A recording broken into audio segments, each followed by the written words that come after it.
दोस्तों नमस्कार, बहुत बहुत स्वागत है आप सभी का इंडिया नाउ में। यूपी उपचुनाव से पहले ही बीजेपी की मुश्किलें या कहें एनडीए की मुश्किलें कम होने का नाम नहीं ले रही हैं।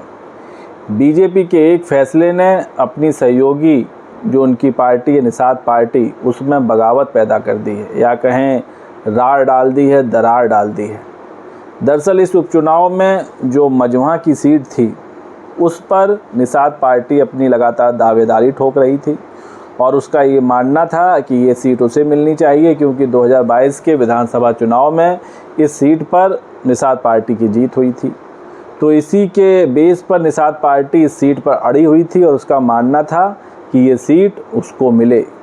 लेकिन बीजेपी ने इन 9 सीटों पर जहां उपचुनाव हो रहे हैं उसमें एक भी सीट निषाद पार्टी को नहीं दी। 8 सीटों पर खुद लड़ रही है, जबकि एक सीट पर आरएलडी का कैंडिडेट मिथिलेश पाल उतरी हुई हैं। तो एक भी सीट ना देना और ख़ास तौर से मजमा की सीट ना देना निषाद पार्टी में बगावत पैदा कर दी है और यही वजह है कि पार्टी के कई कार्यकर्ताओं ने निषाद पार्टी से इस्तीफ़ा दे दिया है और ऐसे कार्यकर्ताओं की तादाद बहुत ज़्यादा है। और बीजेपी के इस फैसले से निषाद पार्टी के पदाधिकारी कार्यकर्ता बेहद नाराज़ चल रहे हैं क्योंकि ये सीट निषाद पार्टी के कोटे की सीट थी जो उनको नहीं दी गई।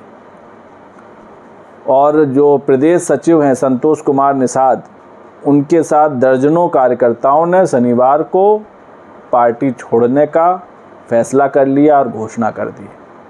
तो ये जो कुछ निषाद पार्टी में घटा इस उपचुनाव से पहले, उसने संजय निषाद की मुश्किलें भी बढ़ा दी हैं।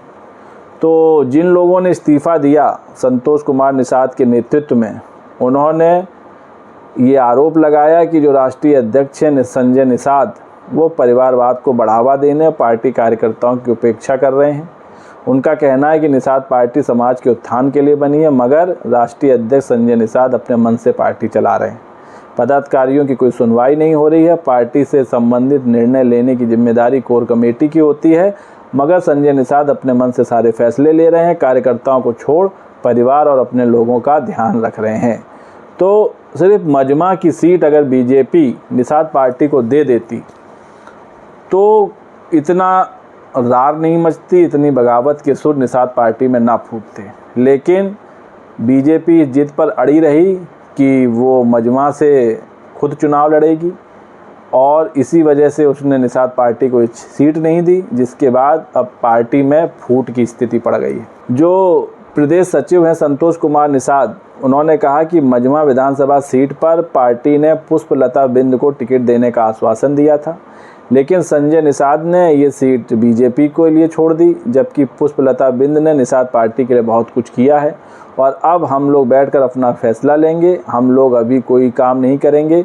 संतोष कुमार निषाद ने कहा कि भारतीय जनता पार्टी हमारा आरक्षण नहीं दे रही है, हमारी सीट छीनी जा रही है। संजय निषाद को हम लोगों ने बनाया, इसलिए उन्हें भी पार्टी कार्यकर्ताओं की अहमियत समझनी होगी। तो एनडीए के अंदर ही उसके सहयोगी दल ही आरक्षण छीनने का आरोप बीजेपी पे मढ़ रहे हैं। उनका कहना है कि जो उनके आरक्षण की सीट थी जिस पर उनका हक था, वो सीट भी बीजेपी ने उनसे ले ली और इसके पीछे संजय निषाद का ढुलमुल रवैया रहा, जो उन्होंने अपने हिस्से की सीट या कहें निषाद पार्टी के हक की सीट बीजेपी के लिए छोड़ दी। आपको बता दें, मजमा की सीट से बीजेपी ने सुष्मिता मौर्य को प्रत्याशी बनाया है। तो बीजेपी का एक फैसला और मजमा की सीट से चुनाव लड़ने का फैसला निषाद पार्टी पर भारी पड़ा है। निषाद पार्टी में टूट जैसे हालात बन गए हैं और संजय निषाद को भी जवाब देते नहीं बन रहा है कि पार्टी कार्यकर्ताओं पदाधिकारियों को क्या जवाब दें।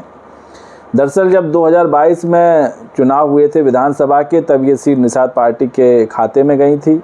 विनोद कुमार बिंद चुनाव लड़े थे और जीत भी हासिल की थी और उसी को ध्यान में रखते हुए निषाद पार्टी ने इस सीट पर दावा ठोका था और कहा था कि ये सीट उनको मिलनी चाहिए और कैंडिडेट भी उन्होंने चुन लिया था, पुष्पलता बिंद को प्रत्याशी बनाया था। लेकिन निषाद पार्टी के कार्यकर्ताओं पदाधिकारियों के जो अरमान थे वो सभी पानी में बह गए जब बीजेपी ने अपनी प्रत्याशी यहाँ से उतार दी। लोकसभा चुनाव जो 2024 में हुए थे तो विनोद कुमार बिंद को बीजेपी ने भदोही से टिकट दिया था और वो जीत कर सांसद बन गए थे। इसके बाद से ये सीट खाली हो गई थी और यहाँ उपचुनाव कराना पड़ा, लेकिन ये सीट निषाद पार्टी को नहीं मिली बल्कि बीजेपी इस सीट पर लड़ रही है। तो अपने सहयोगी पार्टी को ही बीजेपी ने नाखुश कर दिया है।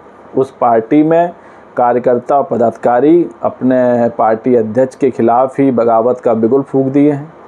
दर्जनों नेताओं ने पार्टी छोड़ दी है। अब इसका दूरगामी परिणाम क्या होगा ये पता चलेगा उपचुनाव के बाद।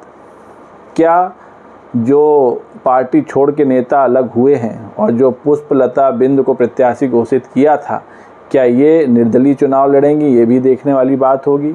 अगर ऐसा होता है ये निर्दलीय चुनाव लड़ती हैं और इस क्षेत्र में इनकी अच्छी खासी पकड़ है तो ये भी अंतर पैदा कर सकती हैं।